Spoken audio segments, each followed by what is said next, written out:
What the hell? That practitioner, they should have their license suspended. I have just one question. Can fat and fit influencers find common ground?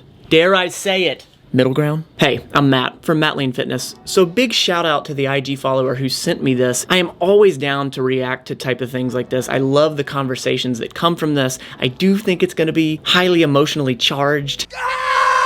But we'll see what happens. So the fat influencer or fat acceptance community, that's nothing new. Having said that, I've never covered it on this channel. I've never really given my opinion. And today, I'm probably gonna weigh in on it. Although I haven't been exposed to a whole bunch of it, so I feel like this is gonna be a little bit of education for me as well. Now I do wanna say that as a trainer, I always lead with mental fitness and empathy first. For the user, for the person that wants to make this fitness progress, it only matters what their goals are, what they want. It doesn't matter what I think is idealistic or, what everyone should be doing. It depends on what this person wants. Relax, all right? I'm allowed to have an opinion. So this video is coming from a channel called Jubilee, which is an extremely large channel that I've never heard of. I guess that just goes to show how irrelevant I am on the internet. But Jubilee, great job for this topic and making people have this conversation. All right, now that you've been briefed, let's dive into the video. Fitness has been a huge part of my life, and I love to share what I know about it. All right, we know her. On my platform, I like to spread body positivity, mental health awareness, and fashion. Looking good while fat. Fashion. So when I think of the word fat influencers, I think of influencers who are either promoting others to be fat in the same sense that fitness influencers promote fitness. When I hear that, that is what I think. Not saying that's right, but here we go. Obsess over being fat, just like I don't like people that obsess over fitness. From a mental health standpoint, obsession is not a great thing. I think there can be some levels of obsession in certain things if you kind of tweak it. I don't know. I've been obsessed in my lifetime for sure, and I've actually had it in a healthy standpoint. I think it depends on who you are. Conception that the opposite side has of me is that I have some agenda to keep people fat, to promote obesity, to tell anybody anything about their size. So very cool. She's already clarified it. Like right there, she's like, I'm not necessarily about making other people fat. Maybe it's just that actual acceptance part. So nobody seems to be like an outright douchebag so far. It's good. We need to discuss what healthy means first. So Homeboy asked a great question here. What is healthy? Let's all define what actually healthy is. Great intention there to start things out and understand, do we all agree on what healthy actually means? Because there's absolutely objective information, objective data, what healthy means. And I think that some of it can be subjective to you. I think there's an overemphasis on physicality and diet and exercise. Yes, there is. Objectively, from a health side, that's why. It's okay to be who you are. And I was like, you're telling me that the way I feel is okay, but at the end of the day, I hate how I feel. It's okay to, they didn't say it's okay to feel how you feel. It's okay to be who you are.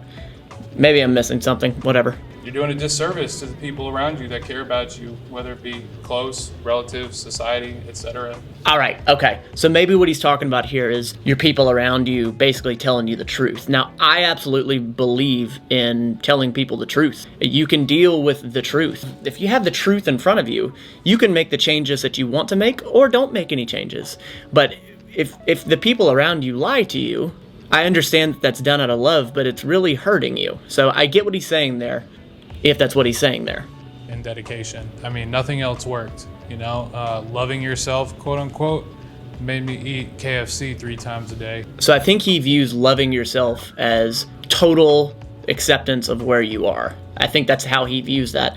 That's not how I view loving yourself. Loving yourself means don't beat the shit out of yourself when you haven't achieved what you wanted to achieve, when you're working on it. And hell, like even if you're not working on your fitness or whatever, still don't beat the crap out of yourself mentally.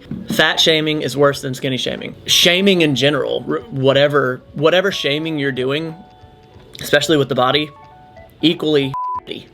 There's no point in it. There's no point in it. I stayed fit my whole life. To be a fitness influencer, you have to have that image, that skinny, fit, toned look. That's really not the case. If you have the knowledge, if you have the passion, she's going the other way with it. Good. I don't know if I fully agree with her. You definitely don't have to be jacked and shredded 24/7. I think that, if you're gonna preach it, teach it, then you kind of need to walk the walk a little bit. I'm gonna do everything in my power to keep myself going, and that means not quitting, and that means looking a certain way, always developing, always growing. And, you know, because if I quit, I'm letting down thousands of people. So I wonder if this guy comes from an insecure standpoint and that's why he is trying to fit that mold. If he's not coming from that standpoint, then I say right on, bro. But it really does sound like his decisions are being based off of insecurities as well as what he wants to do. So this is how to do a curl and things like that. I just do like how I feel. I sort of have a self-deprecating outlook on myself and how I feel. And it's sort of like a military style thing. Like, I get it. Trash. I get what he's saying, and I do believe that you can get too high on your own supply. This, like, when you have any sort of success with your body and whatnot, you can get cocky with that. I get what he's saying, almost reverse psychology. I get it. Long term, though, I'm fearful for him mentally. Weight loss programs are toxic. That's such a broad blanket statement. Of course there are crappy ones. Of course there are great ones. If I have to land on the side of either one, I'm gonna go with optimism and say no, they're not toxic. Check myself in the mirror. You know, like after eating, I would check myself because I wanted to keep a six-pack. And I purposely wore this shirt this morning just to see like if there would be any extra bias. One thing I noticed about fitness. Look at him coming in with the psychology and t-shirts and cut off sleeves. My kind of douchebag right there with you, brother. I like it. I'm kidding. He's not a douche. Just because you're into fitness doesn't mean you're into health. He's right. He's 1,000% right. I absolutely have seen fitness people that are damn sure not healthy. Before going out, like if I knew my friends were gonna go out to eat, I would eat at home so I could measure all the food out, put it into MyFitnessPal, and then go out and not. Dope app, by the way. Dope app. So I understand what he's explaining, and I did that. I still track things. I still weigh things. Maybe he's speaking to like earlier in his journey where he was new to it and learning. Like for me, when I was newer to it, I was tracking everything because I was excited to see the changes. I was my own science experiment. I'd never looked at that for me as a negative thing. It was a positive thing. So food and fitness really took over my life for a few years. Sure. I was super obsessed with just, you know, getting that goal weight. Now, I absolutely have gone through that body dysmorphia, didn't abide by flexible nutrition. I limited myself what I would actually eat, but that was a part of the process. That was a part of me learning how to do flexible nutrition, to live a balanced fitness lifestyle. Because of all of that, I've arrived at the place that I'm at. And then on the other end of that, with extreme dieting, like I did the HCG protocol where you eat 500 calories a day and give yourself an injection. Whoa, I've never heard of this. The HCG diet uses an extremely low calorie intake to achieve dramatic weight loss. The FDA has deemed this diet dangerous, illegal, and fraudulent. Jesus Christ. I've never heard of the HCG diet. For months on end. And so I have done the full spectrum. The 500 calorie diet, was that something with like a medical professional that they recommended? Yeah. Holy sh**. Come on! That practitioner, they should have their license suspended. What the hell is that? That's the opposite of health. 500 calorie. I'm a registered nurse as well, so that really hits home, and that's a bunch of bull. You know, the way I look at food is flexible nutrition. 80% of the foods that you eat should be quote-unquote healthy or nutrient-dense foods that you enjoy.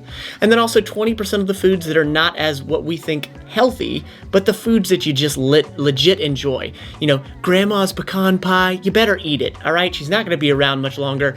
Eat the damn pie. I also eat by way of feeling well. So if I'm going out to dinner or whatever, it's not that I'm being the fitness guy. I just don't want to feel like crap. So that's why I don't eat deep fried Oreos and all that crap. I just don't like the way I feel when I eat that. So that's the way I look at it. Eat for how you're gonna feel. So this video did not go how I expected. I really thought they were gonna go down the rabbit hole of only self-love, of only self-acceptance.